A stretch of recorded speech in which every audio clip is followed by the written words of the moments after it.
Asalaamu calaykum waraxmatullaahi wabarakaatu. Soo dhowaada asxaabay, kusoo dhowaada channelkeena Garyaan Media. Waxaynu halkan kusoo gudbin doonaa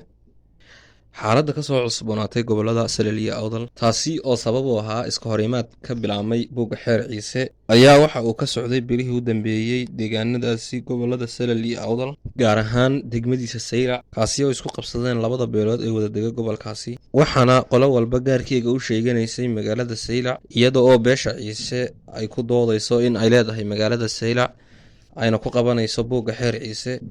halka beesha Gadabuursina ay iyadu leedahay annaga ayaa iskale Saylac lagumana qaban karo buugga Xeer Ciise. Hadallo laysku mariyey warbaahinta kadib waxaa dhacay rabshado, kaasi oo ay sababeen dhalinyaro laga soo ururiyey magaalada Boorama ee gobolka Awdal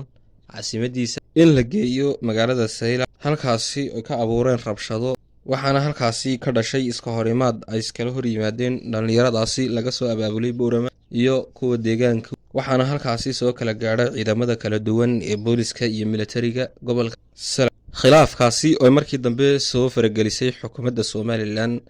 ayaa waxaa halkaasi laga soo qaaday dhalinyaradii laga soo abaabulay Boorama iyagoo oo la geeyey magaalada Hargeysa, kuwaasi oo halkaasi ku xidhnaa muddo 3 cisho ah, waxaana gobolka Awdal ka bilaabmay mudaharaadyo lagaga soo horjeedo dhalinyartaasi lagu xidhxidhay magaalada Hargeysa, waxaana si degdega gobolka Awdal u gaadhay wasiirka arrimaha gudaha iyo wafdigu hogaaminayo, halkaasi oo ay kala kulmeen cuqaasha gobolka Awdal, waxaana la isku afkartay in la damiyo khilaafka ka taagan gobolkaasi Awdal, sidoo kalena la soo daayo dhalinyaradaasi lagu xidhxidhay magaalada Hargeysa. waxaa iyaguna dhanka kale madaxweynaha Somaliland kula kulmay magaalada Hargeysa ee caasimadda Somaliland cuqaasha loo yaqaano gandaha ee beesha Ciise, kuwaasi oo kala hadlay qabashada buugga Xeer Ciise xafladiisa magaalada Saylac, waxayna isku afkarteen madaxweynaha iyo cuqaasha beesha Ciise in la qabto xeerka, laakiinse dib looga dhigo wakhtigii loo asteeyey oo ahaa 10 bisha 11 2025 lana geeyo 5 bisha 12 2025, waxaana uu madaxweynuhu u sheegay cuqaashaasi in sidoo kale ay kala shaqayn doonto xukuumaddu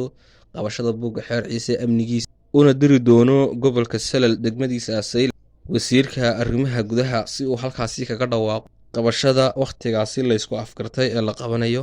buugga Xeer Ciise. Waxaana toddobaadkii dambe ka ambabaxay magaaladaasi Hargeysa wafdi ballaaran uu hogaaminayo wasiirka arrimaha gudaha. Markii uu gaadhay deegaankaasi ama degmada Saylac ayaa waxa uu halkaasi kaga dhawaaqay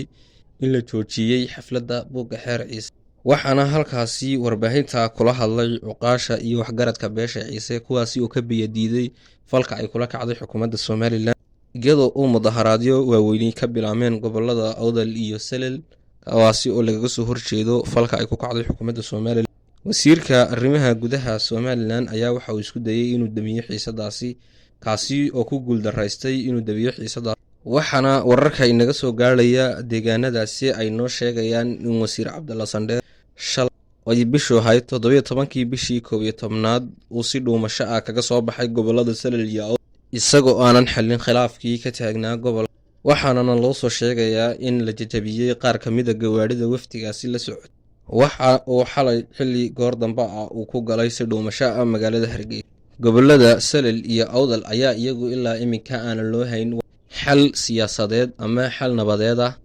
waxaana taagan khilaaf aad iyo aad u sarreeya, waxaana maalmihii u dambeeyey la joojinayay oo loo diiday inay ka gudbaan wadooyinkaasi gawaadhidaasi u kala goosha gobolka Salel iyo intiisa kale ee waddanka.